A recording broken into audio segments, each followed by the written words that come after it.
In a quiet village, nestled between dense forest and open markets, lived Daniel and Victoria, a couple bound not just by love, but hope.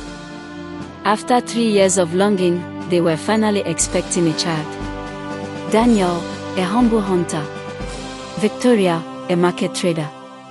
One evening, on a routine hunt under a moonlit sky, Daniel heard something unusual, not a howl, not a rustle, but a baby's cry.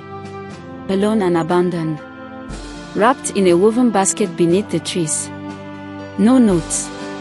No clues. Just a child. Daniel brought the infant home. And though fear lingered, something deeper human, trusting the process to make choice. They named her Mary. She became theirs. Months later, Victoria gave birth to their second daughter, Favor. The two girls were raised like twins, equal in love, discipline, and education. Daniel, despite his modest life, ensured both girls had every opportunity he could give. Their laughter filled the home like music. But 18 years later, everything changed.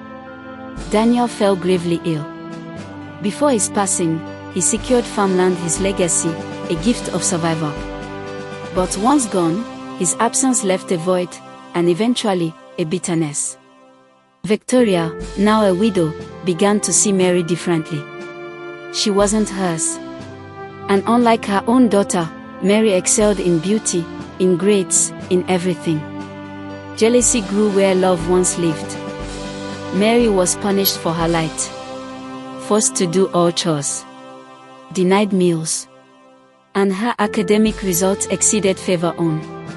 Victoria refused to let her attend university with the reason there's no money.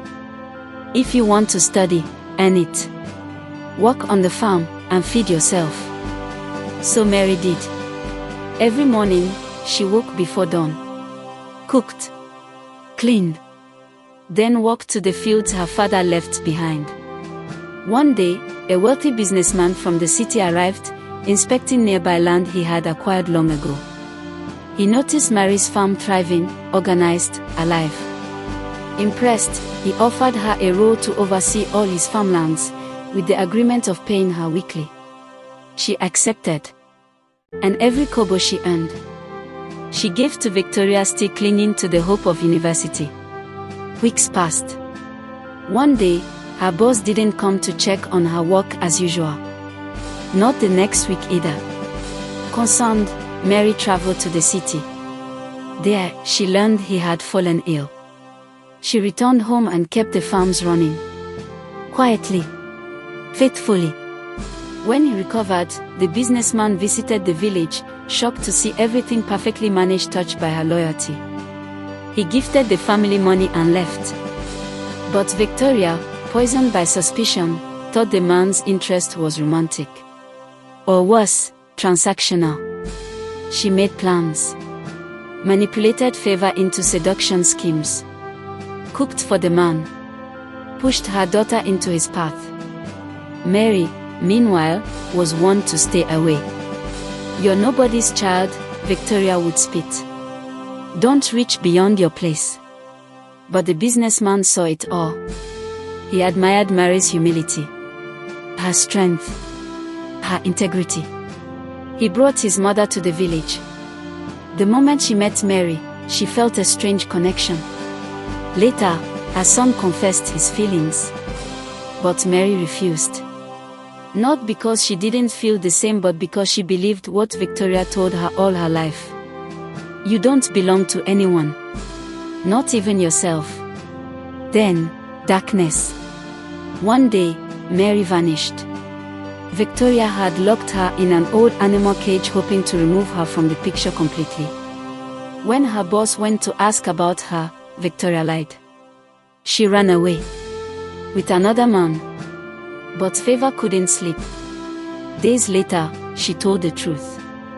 The businessman and his mother rushed to the village. Broke the cage open. Mary, barely breathing, was taken to the hospital. It was there that the truth unraveled.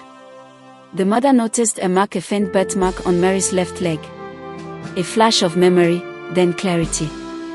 The businessman confessed. Years ago, I got someone pregnant. We were too young, too afraid. When the child came, she left her in the forest. I searched. I couldn't find her. Until now. The mark. The forest. The year. Mary wasn't a stranger. She was his daughter. And through pain, silence, soil and storm, her footsteps had led her home. Mary's dad made Victoria realize that the steps she took in order to defame Mary's glory isn't something good to comprehend. However, Mary had more opportunities to remove Victoria and favor from an unsatisfactory position. But her attitudes don't change toward her. Victoria regretted her actions and Mary's dad took the responsibility of Mary and favor, and they both live happily.